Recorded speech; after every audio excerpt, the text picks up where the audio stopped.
پیرا کا میرا سوال ہے کہ دنیا کے موجودہ حالات میں بین الاقوامی ادارے مظلوم کو انصاف مہیا کرنے میں ناکام رہے ہیں۔ حضور انور کی رائے میں کیا تبدیلی لائی جائے کہ مظلوموں کی نجات کے عملی اقدامات ہو سکیں؟ تبدیلی کیا لانی تھی؟ ہمارے سامنے تو مثالیں میں کئی دفعہ بیان بھی کر چکا ہوں، پیش بھی کر چکا ہوں، بلکہ ہمارے تو لٹریچر میں پہلے بھی خلفاء اس کو بیان کرتے رہے ہیں بار بار۔ حضرت خلیفہ ثانی نے بڑی تفصیل سے بیان کیا ہے کہ پہلی جنگ عظیم ہوئی، انہوں نے لیگ آف نیشن قائم کی اس لیے کہ دنیا میں امن قائم کریں گے اور ہم دنیا کو ایک رکھیں گے، اور اب ہم جنگ میں نہیں ہونے دیں گے، تباہی دنیا میں نہیں آنے دیں گے۔ جو 4 سال کی جنگ ہوئی پہلی، اس طرح کی جنگ دوبارہ نہیں ہونے دیں گے۔ لیکن کیا ہوا؟ یہی ادارے جو تھے انہوں نے انصاف مہیا نہیں کیا، اور اس کے نتیجے میں پھر 1939 میں دوبارہ جنگ عظیم دوم شروع ہو گئی، اور اس کے بعد پھر انہوں نے یونائٹڈ نیشنز بنا دی۔ یونائٹڈ نیشنز میں پھر انہوں نے 5 ملکوں کو ویٹو پاور دے دی۔ پھر انصاف کہاں سے قائم رہا؟ جب تک برابری کے اصول نہیں ہوں گے اس وقت تک یہی ہوگا۔ تو ویٹو پاور سے پھر فساد دنیا میں پیدا ہو گیا۔ اب کیا ہے؟ اب اسرائیل ظلم کر رہا ہے تو بشک کہتے ہیں جی حماس نے ظلم کیا ہوگا، حماس نے ظلم، ان کے مار دیے 1300 آدمی، لیکن اس کے بدلے میں انہوں نے 10 گنا معصوموں کو مار دیا۔ ایک کے بدلے ایک کے بجائے 10 آدمی مار دیے اب تک، اور پتہ نہیں اور کتنے مارنے ہیں۔ تو اسرائیل کو کوئی کہنے کو کسی کو ضرورت نہیں ہے۔ اب اگر یہودیوں پہ اگر ظلم ہوا تھا تو جرمنی والوں نے کیا تھا ظلم، یورپ نے کیا تھا ظلم، فلسطینیوں سے ظلم نہیں کیا تھا کہ کرے کوئی اور بھرے کوئی۔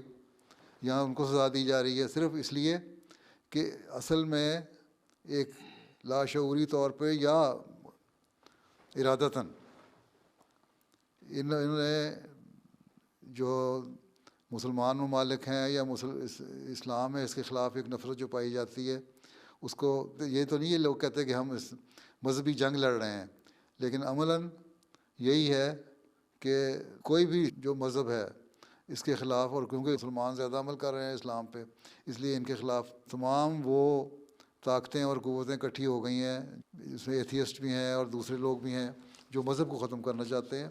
باقی مذاہب کو دلچسپی کوئی نہیں، لیکن مسلمان ان کو اپنے مذہب سے دلچسپی ہے، اس لیے وہ کرنا چاہتے ہیں۔ لیکن اصل میں تو یہی ہے کہ یہ طاقتیں اپنے مفادات حاصل کرنا چاہتی ہیں۔ اگر مذہب نہیں بھی ہے تو تب بھی وہ اپنے معیشت کو قائم رکھنے کے لیے وہ چاہتے ہیں کہ تعلقات قائم رہیں، اور اگر کوئی یو این میں بل پیش کیا جاتا ہے، قرارداد پیش کی جاتی ہے تو اس کو ویٹو کر دیتے ہیں۔ تو جب یہ ایسی حالات ہوں تو مظلوم کو انصاف کہاں سے مہیا ہونا ہے؟ مظلوم قومیں تو ماری جائیں گی۔ یہی افریقہ کا حال ہے۔ وہاں افریقہ میں تو مسلمان نہیں ہیں، عیسائی ہیں، لیکن ان کو بھی لوٹ کے کھا گئے یہ لوگ۔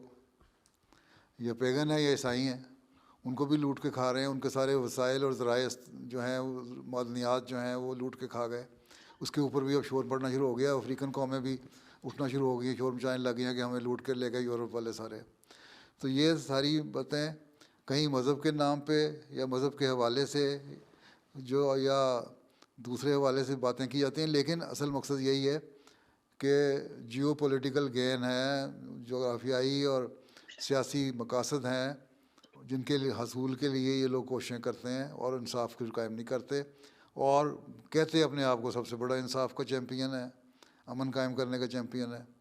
تو اس کا تو آخری علاج یہی ہے کہ دنیا میں اسلام کی حکومت قائم ہو، انصاف پسند مسلمانوں کی حکومت قائم ہو، اور وہ جماعت احمدیہ کے ذریعے سے ہو سکتی ہے۔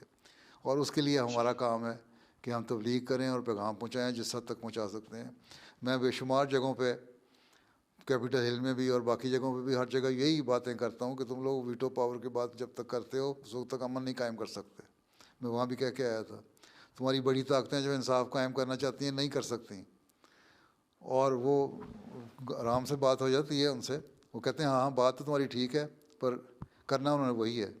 تو انہوں نے کیا امن قائم کرنا ہے؟ امن قائم تو ہوگا اسی وقت جب اللہ تعالیٰ حضرت مسیح علیہ السلام کے ذریعے سے دنیا میں اسلام اور احمدیت کہ وہ پھیلائے گا اور اکثریت اس میں شامل ہو جائے گی۔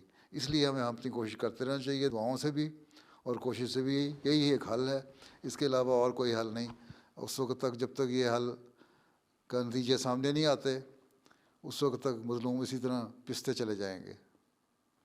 اب یہ تیسری جنگ عظیم ہوگی تو اس کے بعد پھر ایک اور بین الاقوامی تنظیم بنا دیں گے امن قائم کرنے کے لیے، اس کا بھی یہی حال ہوگا۔ یہ تو دجالی چالیں ہیں، یہ کبھی ختم ہی نہیں ہونی۔ اس لیے بہت زیادہ دعاؤں کی اور بہت زیادہ محنت کی ضرورت ہے جو ہمیں کرنی چاہیے۔